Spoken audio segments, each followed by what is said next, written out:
Welcome, everyone. We're going to get started here. This is our April session of Power Hug. For those new to the community, we are a community of Power Platform specialists. This is run by Microsoft, but we love to see our customers come and present. So you'll see a mix of presenters.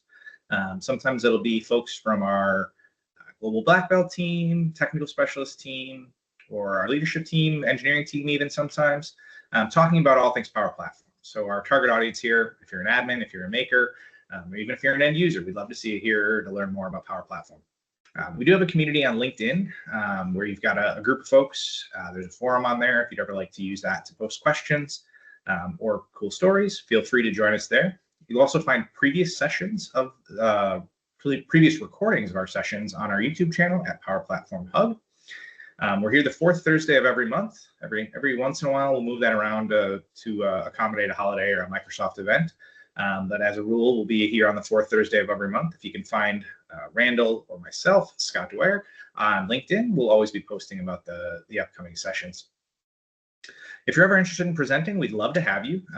We encourage stories of governance, of use cases, of best practices, business value, return on investment, strategy, really anything and everything Power Platform. The goal here is that kind of the rising tide lifts all boats, right? The more knowledge we can put out into the world around Power Platform, the better off all of our customers and partners can be. So with that, I will hand it over to my colleague, Randall, to talk about a couple of other events we have in the near future around Power Platform, if you are interested at all. All right, thanks, Scott. So we're going to talk a little bit about our upcoming events for Power Hug. Usually we have it on the fourth Thursday of every month. Actually, next month is going to be bumped to the fifth Thursday because of Microsoft Build. So Build is happening 1 week prior to that, the 19th through the 22nd. So we're going to have our event on the 29th. Hopefully there'll be a lot of stuff coming out of Build that might influence what you do and how you do it with Power Platform. Well, we're actually going to be talking about low code for pro devs with Dave Milton on Microsoft GBB and Scott Duro, a Microsoft Senior Cloud Advocate. You might recognize him as a MVP, former MVP of Microsoft in the world of Power Platform. So feel free to join that on the May 29th to learn about how to use low code for pro devs. Now, we actually have lined up sessions for the following months as well in June with Takeda Pharmaceuticals, where we're working on the exact topic. And what they're going to present, as well as we're out into July with a presentation from CVS Digital, Aetna Health. So we're going to have some good conversations happening on how they're all employing Power Platform in their organizations, whether it's on the operational side for release management or other use cases specifically for their customers and members. Go ahead, Scott. And then from a Microsoft perspective, we have a couple large events that are coming up. We have Build, like I mentioned, May 19th through the 22nd. Pay attention to all the announcements that happen there. There's going to be a lot of stuff coming your way in terms of just Microsoft in general, Azure, Modern Work, Power Platform. But a lot of new things are coming from Power Platform, especially around Copilot Studio, governance, management, security, all that good stuff. So pay attention, look at the sessions, feel free to join in on those. It's free for a digital pass and get the most you can out of Build. And then Power Platform Conference, if you haven't already started planning for that, the dates are October 28th through 30th in Las Vegas. A great opportunity to meet everyone here in the community at the conference, as well as gain valuable insights from all the experts from Microsoft around Power Platform. And so with that, today we have a discussion from St. Luke's University Health Network with Kane, Andrew, and Austin. They're going to talk about Hand Hygiene Application, how they got a 5-star rating through the use of that, as well as their first foray into custom generative AI. So with that, I'm going to hand it off to, I'm guessing, Kane, is that you? Yes. All right. Well, thank you. So I'll kick it off here. Just some kind of general context for St. Luke's University Health Network, just so we're kind of understanding of what we're looking at. So we are actually a regional healthcare provider. We're all over the Lehigh Valley of Pennsylvania, and we have some campuses in New Jersey as well. and we have over around 20,000 employees. So it's pretty incredible for us, such a small group as you just showed there, to be able to provide such value. And I think today we have a pretty good story displaying how we have used Power Platform to enable us to get a 5-star health rating, as well as get other several compliance awards that came along with it. So without further ado, I think we should mention the individuals who have worked on this project within St. Luke's. So first off, I'm going to introduce myself. So hi, I'm Kane Deiley. I'm a software developer under the IT solutioning team here at St. Luke's, and I've been at St. Luke's since May of 2023 as an intern, and I transitioned into a role as a software developer. It's been pretty exciting to work on both the pro dev, whether that be on Azure, on certain Azure services, whatever that is, and even extending to Power Platform. And I think the use case we have today is simple but powerful. And I hope as we go through this, you guys will be able to see that. And I'll hand it off to Andrew to give himself a little bit of an introduction. Right. Yeah, perfect. I'm going to be the one that's a little bit different on this because I actually was not on the team that was building this Power Platform, but I will, fortunately for everyone on the call, I will be talking at the end about AI. So that way we get to have a proper full presentation that actually goes through. For those of you who have been on meetings with me, you might know what I'm talking about, but there are none of those people here except a select few. I support the Access Center, so basically the patient access to our services. There are over 1,000 agents now. Just like Kane's team, we are small. There are 3 of us, and we support a diverse variety of issues. So we do some cybersecurity, we do some network engineering, we do some QA testing, some software development, recently some more AI. So that's a little bit about what we do, and I've been very fortunate to work with these 2. So I will pass it off to Austin. Great. Hello, everyone. Great to meet you. I'm Austin Kaplan, also a software developer under the IT solutioning team. So I work alongside Kane, and our primary mandate is to use Power Platform and other Microsoft technologies to build applications to replace existing legacy software in St. Luke's. And Hand Hygiene was obviously one of the projects we worked on in alignment with that goal that's had a major ripple effect on the network. So excited to share what we've done using Power Platform and what we plan to do moving forward. Yeah, awesome. All right, so I'll get into a general agenda for what we're going to touch on today. So first, I think it's important for us to tell a story. It's important that we clarify the need, right? What the key stakeholders were asking for in terms of deploying a replacement for their hand hygiene application. And I do want to make it clear that Austin is the absolute brain of this operation.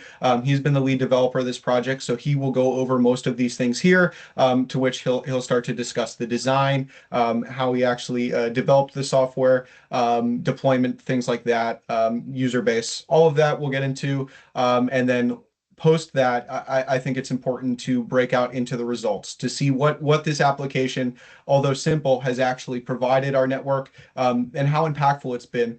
So we'll break into that, and then post that, I intend to pass it off to Andrew Walters, as himself and me have been working on a knowledge-based support agent with the help of Copilot Studio, as well as hooking into Azure AI Foundry, and using these Microsoft services to deploy an interesting proof of concept to enable us to continue working on a project, and just see what's possible within the world of Microsoft. So without further ado, I'm going to kick it off to Austin to start kind of going through the hand hygiene application, how it's been built, results, all of that. Okay. Well, thanks for setting the stage, Kane. So as he mentioned, I was the lead developer for the hand hygiene application. So I'll be taking us through the story of this project, starting with the need for it, which is ultimately ensuring the safest environments for our patients at St. Luke's. So as boots on the ground medical staff like doctors, nurses, etc., interact with patients and equipment throughout the day, there is a risk of deadly germs being spread, and proper hand hygiene is essential for preventing this.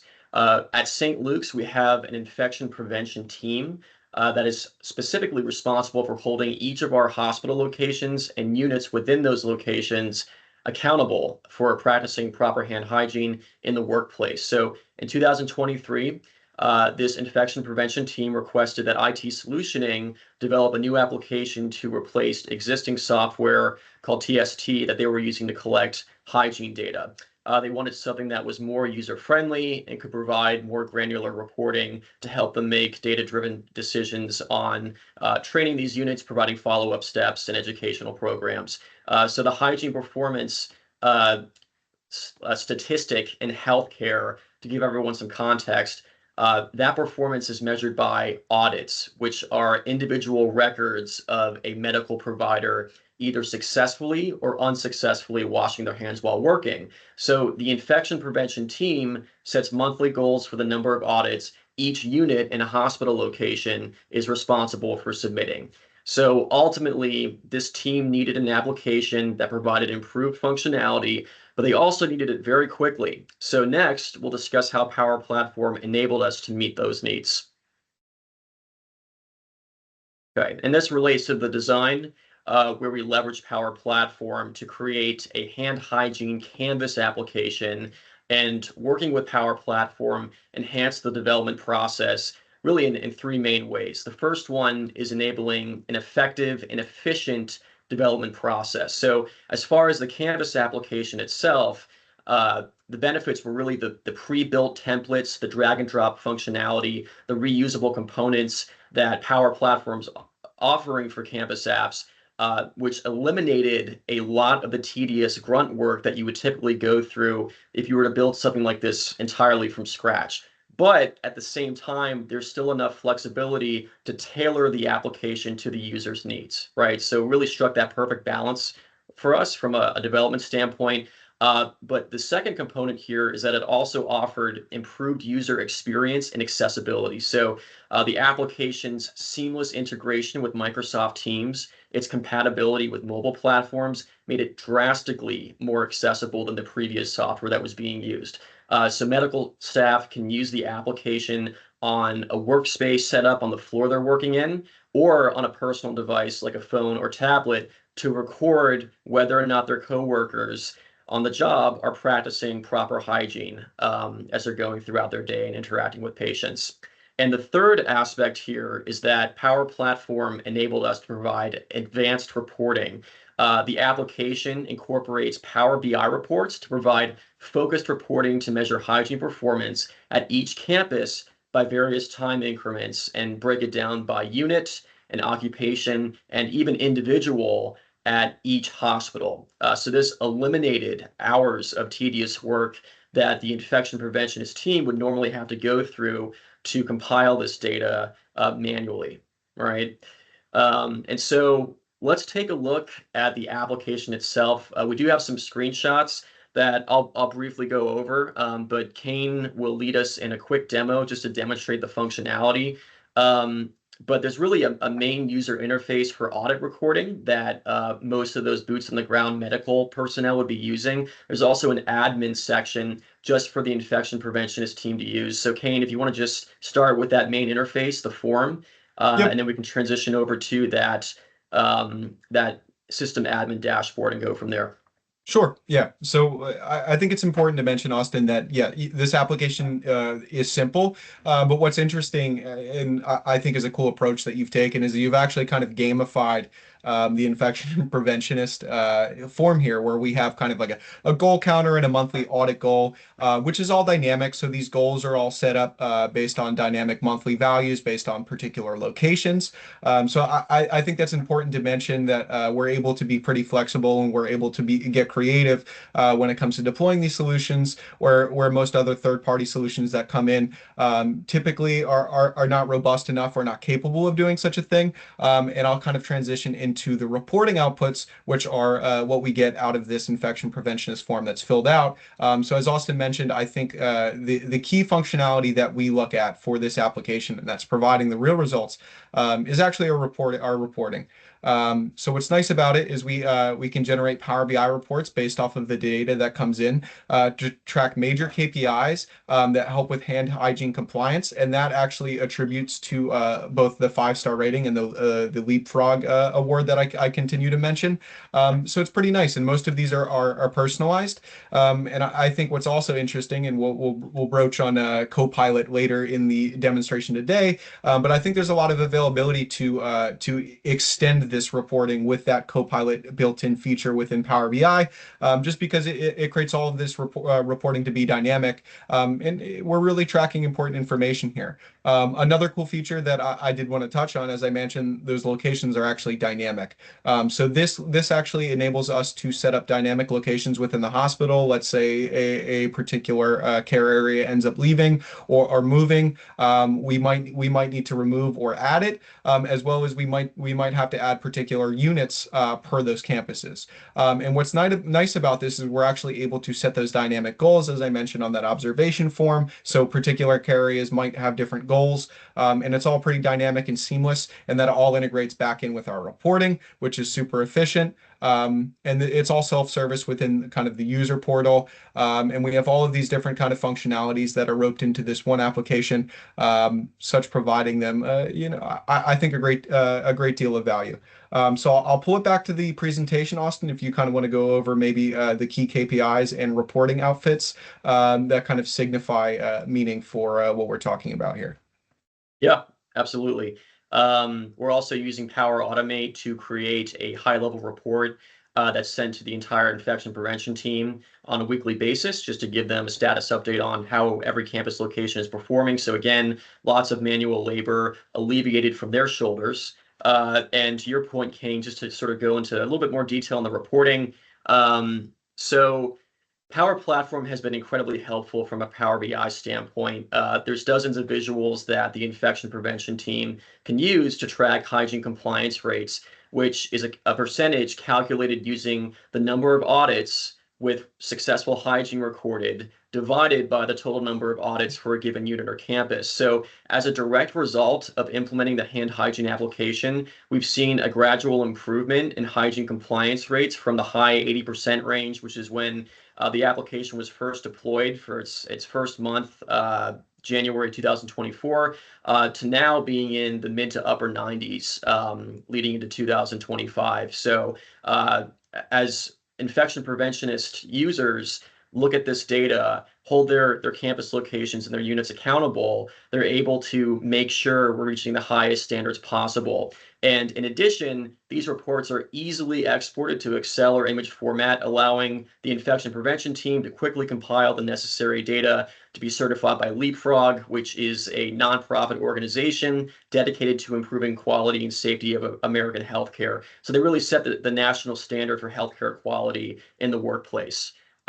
So as Kane mentioned, this is really where St. Luke's is able to verify our adherence to Leapfrog standards.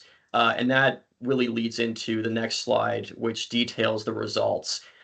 So ultimately, the hand hygiene application enabled St. Luke's to achieve the Leapfrog Safety Award, which is given to hospitals that display excellence in adhering to best practices for hand hygiene. It also assisted in helping us achieve the 5-star quality award that's received from the Centers of Medicare and Medicaid Services. Again, another national accolade. One of the key factors that hospitals are graded on for this award relates to infection control measures, which clearly the hand hygiene application has played a major role in contributing to in terms of governing our hospital's performance. So we're all very proud of what we've been able to accomplish using Power Platform so far. And what also makes me excited is that we're not just getting accolades, and Kane, if you want to transition to the next slide to show some of our marketing collateral, but the work we're doing is having a direct impact on the patients that we serve. It's keeping them safe. So that keeps me really excited and enthusiastic about exploring what we can do with Power Platform. And at this point, I'll open up the floor to any questions or comments regarding the hand hygiene project.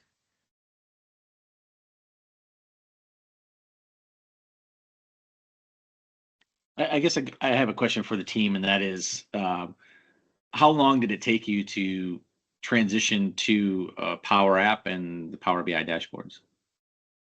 Yeah, so it took about a month to get the application built, to review it with the infection prevention team, and start deploying it through teams. The reporting it's a gradual build out process that I can't necessarily quantify into one time. We had the main compliance reports built out, and I'd say about a week. And a lot of the waiting there is just getting feedback from the end users on what numbers they want to see. So often, once they see what we can do with this technology, they get really excited and more ideas start streaming in. So the reporting is actually an ongoing initiative that we continue to tweak moving forward.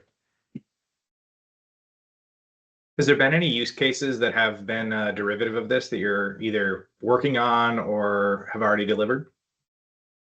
Sure. Kane, do you want to speak a little bit about the patient feedback? Yeah, I would say kind of in the vein of just risk management in hospitals. We've actually opened up a few bit of avenues in that regard. So one of them is one of the projects that Austin mentioned is actually patient feedback, where we've enabled a company-wide form to be able to be submitted for patient feedback complaints or grievances, and using the Power Platform to help enable that to handle it more swiftly, automatically route to particular users, and all of those functionality. So that's been a potential derivative, and I think in the pipeline, Austin, we're also looking at some kind of notification functionality, as well as maybe potentially a company-wide dashboard for risk areas. So things like potential high-risk providers or high-risk areas within the hospital that don't fall in line with compliance could be really beneficial out of this. So yeah, I think it's pretty exciting that this project has been able, in such a simplicity, in such a short time, has been able to supply us with an incredible results. And I'm an Eagles fan, so I absolutely adore seeing Saquon Barkley wear the St. Luke's colors and wear St. Luke's logos. And we didn't include it in the presentation, but one thing I did want to mention is that, like, on my drive to work, a lot of times we have St. Luke's likes to market, and we have a lot of billboards driving on 378. So I'll see Saquon Barkley next to the 5 stars, and I'll see it as I'm coming over Hill to Hill Bridge from Bethlehem into Allentown. So it really is awesome to get to see those kind of results, and I just want to shout out Austin for being pretty incredible and kind of pushing for these projects and expanding our team. It's been pretty awesome. Right back at you. Yeah, very cool. Okay. Well, if there are no further questions, I will pass the mic over to Andrew, who will be discussing how St. Luke's is exploring Microsoft's AI technology to develop a virtual chat agent to provide knowledge-based support. So without further ado, Andrew, you can take it away. All right, absolutely. And thank you, guys. I just want to say, too, that these are 2 incredible individuals to work with. They represent a very small portion of our IT department and our organization. But as you can see here, Saquon Barkley doesn't just show up randomly on billboards, and 5 stars don't just transpire out of anywhere, in case unless it's just at night and you're out in the country and you're seeing all sorts of stars. But I want to also kind of echo, and I'm pausing on this slide intentionally before we talk about the AI, because simple has come up, both in text as well as in what we've been talking about several times. And that is something to keep account of when you are in your software development lifecycle, right? And it's something to also keep account of when you start looking at something like AI, because when you start looking at something like AI and you hear the word AI, it sounds very exciting. And everyone's like, oh, ChatGPT and all these other things, and it can do so much. It's going to take over the world. But when you start looking into the nuances of what does artificial intelligence mean, it is like dropping into a bottomless abyss. It can get very deep very quickly in terms of the level of knowledge required to really understand and create this kind of generative system that we've come up with as a society. So without further ado, I will switch over to my lesson that I took from some of this, which is there is a reason that things are called complex. And there are also reasons that we've discussed that things are called simple. So just for example, right, if we start getting into the concept of, let's say I'm Andrew, I decide, you know what, I can make an AI bot at St. Luke's. This can't be too hard. What do I do? So I look at maybe a diagram like this. And I go, okay, well, it looks like there's some data that needs to be processed. We have to store it somewhere. We have to serve it to people. There's probably permissions related to it. We can navigate that. You know, there'll be a team. We have engineers and others. It won't simply be on one person's shoulders. So then you're like, okay, I feel comfortable with this. Well, then you start to dig a little deeper and you're like, okay, well, there's, you know, we're looking at our data. We have to prepare it exactly.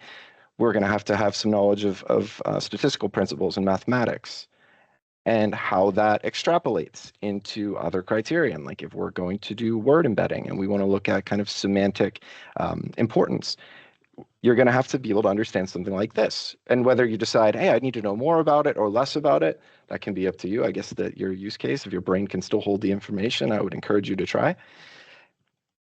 So let's say we've gotten past all of that. Now we start looking at, now we have to maintain this from a network and cybersecurity perspective, potentially at scale. This can be a very daunting task, right? And simple is kind of getting into the rear view right now. We're starting to be like our heads spinning, and we're not quite sure that we started out on our journey looking for 5 stars. You know, we still have the dirty hands going on. That can amplify, right? So now let's say we have many systems and we're trying to scale this out across an organization. Fortunately, Microsoft does provide us tools, and that's largely what you're seeing here, but it's complex. And to get to a point we'll cover later, it's starting to take a village. And if all of that hasn't really bothered you yet, then you might be really primed for AI. You should maybe keep, you know, exploring it and getting into it deeper. But for me, if you look at this picture, you can see a live MRI and probably fMRI actually with all those activity regions.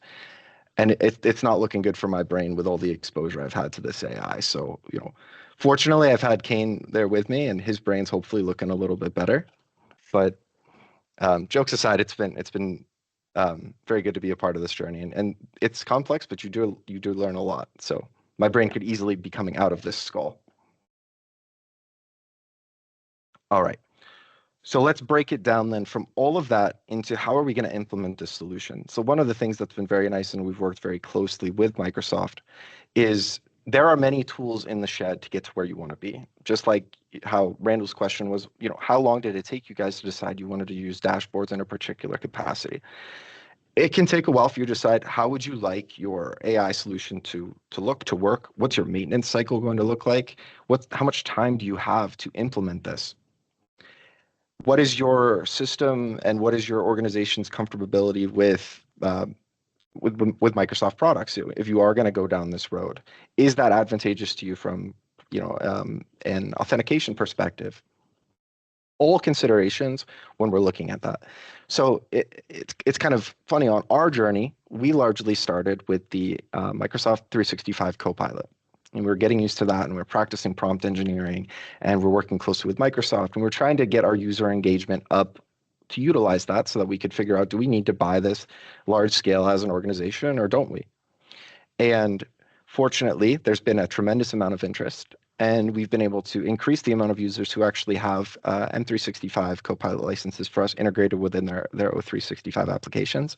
And there is a laundry list of people. In fact, it's a wait list. I often joke with people, I take bribes to move them up on the list because we're kind of struggling to figure out the hierarchy of how we reassign licenses because there is such an interest. Going from that, it also has sparked many different departments to decide, you know, we would like to get some perhaps custom generative AI solutions. Is that something that's possible? Well, then we started looking into something like Copilot Studio, right? And Copilot Studio is very nice, and I'm not the guy that's going to be demonstrating today. I think Kane and Austin did too much, and it's going to just make me look bad. So people will have to suffice for now with some of the pictures, but I will try to be as engaging and interactive as I can. Nonetheless, so we were looking at Copilot Studio, and what was very nice is that out of the box, very similar to other parts of the Power Platform, you get a lot included. And obviously, the platform is continuing to evolve and grow, but it's very easy to create flows, to put knowledge in, to dictate roughly how you would like your bot to respond. implement it in a Microsoft ecosystem. So you can go ahead and put it in Teams if you'd like. You can put it in some other areas. There are integrations that help therein that can also be of benefit. So you can have transcript tracking. There are many other things that are quite the benefit when utilizing Copilot Studio. Now, what you may find is, let's say, for example, you aren't happy perhaps with the LLM that's being chosen, right? You just want to see a different sort of output than you're getting back with your Copilot Studio solution.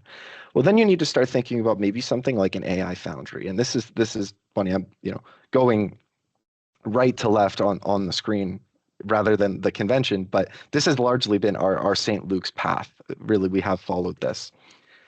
You start looking at something like an Azure AI Foundry. And AI Foundry is very nice because it gives you both a low code and a nice GUI to look at. In addition, you can get that customization. You can easily compare two models side by side to see if you're getting that output that you want. And then you can also hook that up into a Copilot Studio if you like how it's able to be embedded throughout the Microsoft ecosystem, and you like that it takes a lot of that heavy lift of potential, a lot of development to give you a very deliverable, customized product. Now, with all of these things, you have to take cost into consideration, and how is it going to scale, and who's going to maintain it. And so I also like this figure because it provides that out-of-the-box value and customization figure number. And this is something actually from Microsoft documentation, not something that I had created. But it's important to note that don't be discouraged by the out-of-the-box value. I think that's somewhat of a battle that we've been trying to fight at St. Luke's, which is that it's very difficult when you're starting these solutions to see what you're ultimately going to end up with. Right? I think that's a lot of things in life are like that. And things with a lot of complexity are no different, regardless of whether we've boiled them down a little bit with some simplicity with a nice wrapper and a stack like Copilot Studio and Azure AI Foundry can provide. So let me go ahead and I will move us forward. So that gets us to an even more simplified version, and I've kind of addressed it a little bit, so I won't get into it too much today, and I'm on a call with Microsoft so they can speak to this far more articulately than I can. However, this is the rough internal machinery of what you're going to look like when you see a Copilot Studio, or in this instance, I have a figure for Microsoft Copilot, and largely they work off of the same principles. What I have found also, and this goes true for the M365 Copilot, is that it's very well grounded within the Microsoft ecosystem. And by grounded, I mean it's grounded in the data that it's utilizing to create its responses.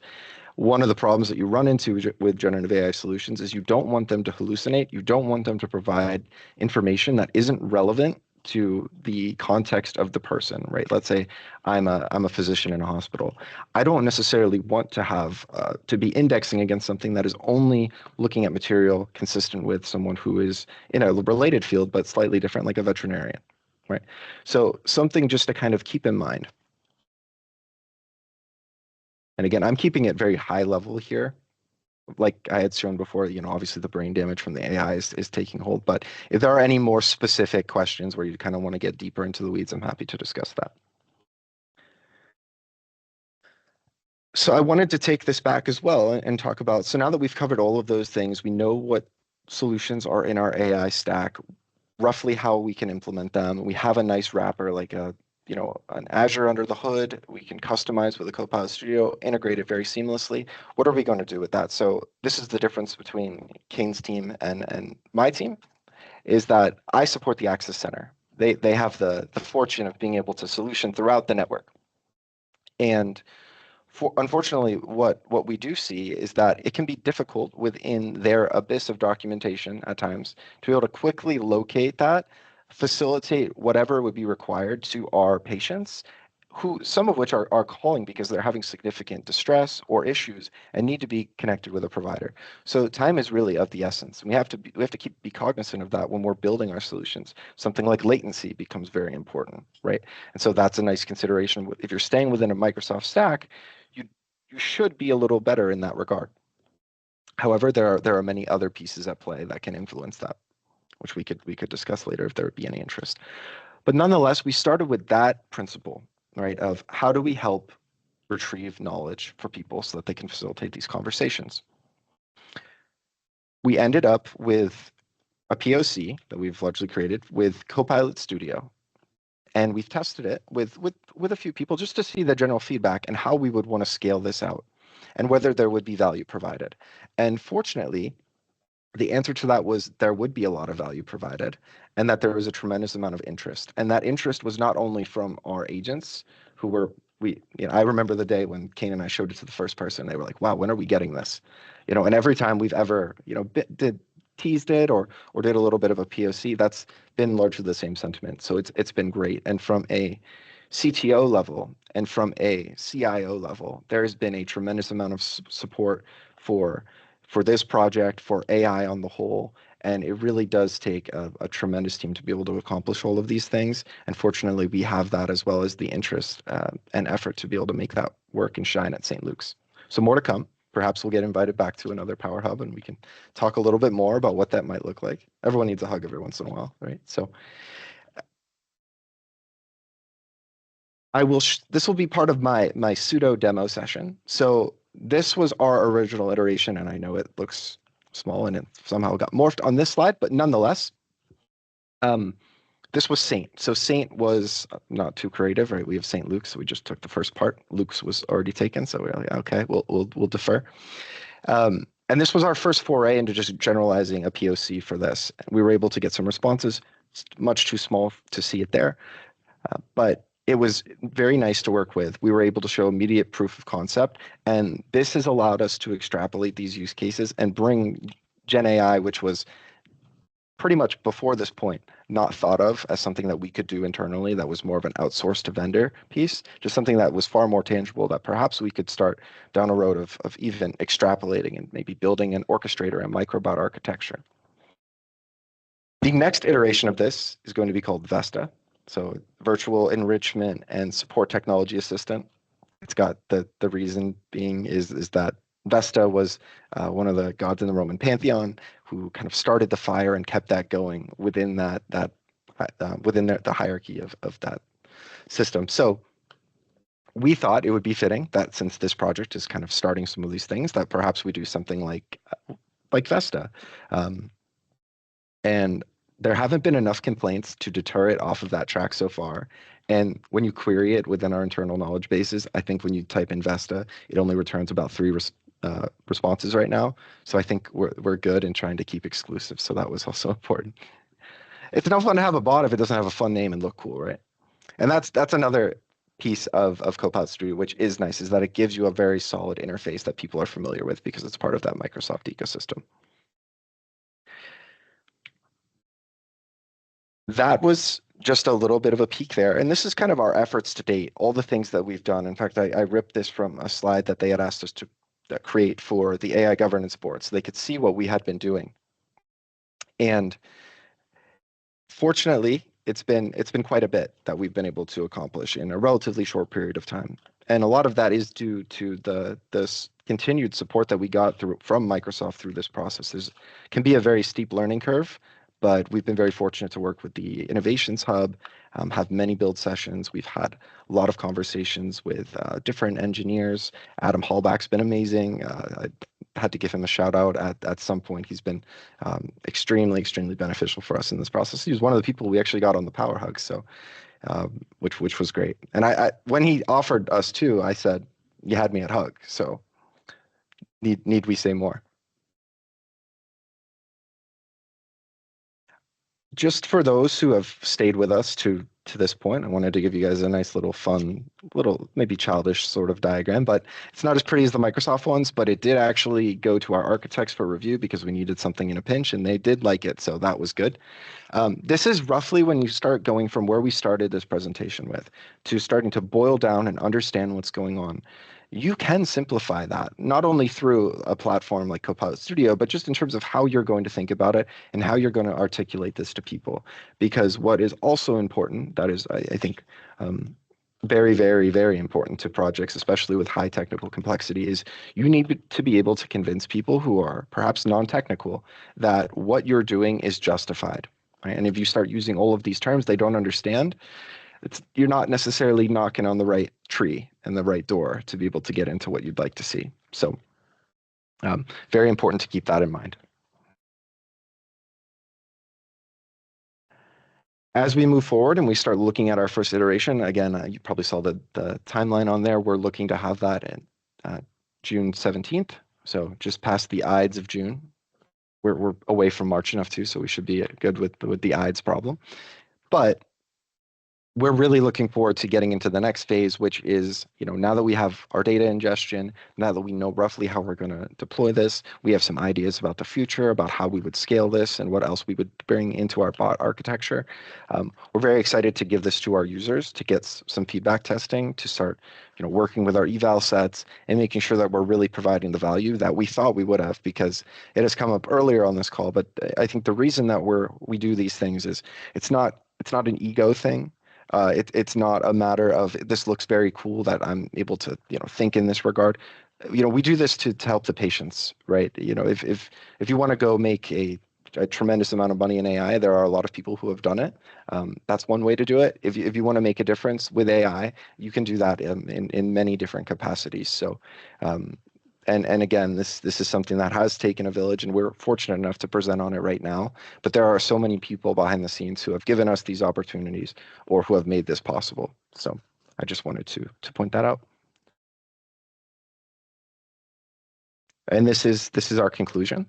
So I will toss it back to Kane just because he's been our leader of events, so to speak. But it's been great working with you all, and I just wanted to thank you for your time and attention. Yeah, sure, Andrew. I'll bring it home for us. So to wrap it all together, I think it's important that we touch back on the hand hygiene, because Andrew talks forever. No, I'm kidding. But no, yeah, all things considered, it's been an incredible experience to be able to deploy this hand hygiene application right to St. Luke's within a month. So for more context, as we're concluding, I do want to also kind of touch on the fact that our team was very new at the time. I think it was within the first 3 months of us actually forming a team that we were able to deploy a solution within a month. So I think that's absolutely incredible, and that speaks volumes about how easy the Power Platform is to work with, and with things off the ground, not just to help with like compliance reasons, but it's also seamless in terms of deploying an interface. It's all very secure, HIPAA compliant. So all of these things are incredibly helpful for a healthcare network. And then branching into further things, and Liz brought up a good questions about like future innovation, and Austin threw in the chat that we're looking at we're deploying a peer review system, and we're also looking at we have also deployed a patient feedback application that's live within the network, and we've done HSOPs, which I don't think Austin mentioned in the chat as well. So it's all really come together and been pretty impactful. And I think what's also great about it is that we're able to reach out with teams like Andrew and start working with valuable resources like him to be able to provide values to patients as well. And it really is nice. And to wrap it all in a nice bow, the thing that brought it all together, or that has tied it all together, has been the Power Platform. So I just want to say that. And in the words of tying it together, Andrew, if you want to go to the next slide, tying it together, hugs, one and the same thing. You can't hug by yourself. It takes at least two to hug. So it's been incredible. It really does take a village, as Andrew wrote here, to create a powerful impact for whatever business you're in, specifically healthcare. But yeah, it's. I hope this presentation has been helpful, and it's told a nice story about how we've been able to use Power Platform. So yeah, I think I just want to thank Randall, and I want to thank Scott, and shout out Adam Hallback for also helping set this up. Everyone at St. Luke's for giving us the opportunity to be able to do these things. And I really want to thank Austin and Andrew for just being valuable resources that I've been able to work with. So, I hope that wraps it all nice up in one big power hug. So, yeah. Awesome. Excellent. Thank you guys so much. It's a really cool story. I love how quick you went. I love that it really paints a great story about sometimes it doesn't need to be, solving world hunger. It can be something simple like hand washing, and it can still have a massive impact. And to be able to do it that quickly is just awesome. And your guys' enthusiasm really shines through. So thanks again to all three of you for presenting today. Likewise. It's really been fun. We'll be here fourth Thursday of every month. Next month, if you're only going to do one Microsoft thing next month, I would for sure recommend Build. It's going to be a really exciting event with a ton of new announcements, especially if you've been looking at Copilot Studio. I'm extremely hyped for that. And if you're doing two things, come see us on the 29th, because Dave and Scott are really what I'll say reformed developers that have kind of adopted our low-code approach to development, or what we'll call modern development. Two of my favorite people to listen and talk to, regardless of when they're presenting, and just fantastic resources for anybody who's delving into the Power Platform, but specifically for those coming from the pro code side. Find us on LinkedIn, find us on YouTube, reach out anytime you need anything to Randall, myself, Chelsea. We'd love to have you present. We'd love to help you get your questions answered, whatever that may be. And thanks again, guys. We really appreciate it. And everybody have a good week. Thank you. Thanks, everyone. Appreciate it. Thank you. Yep, thanks, everybody.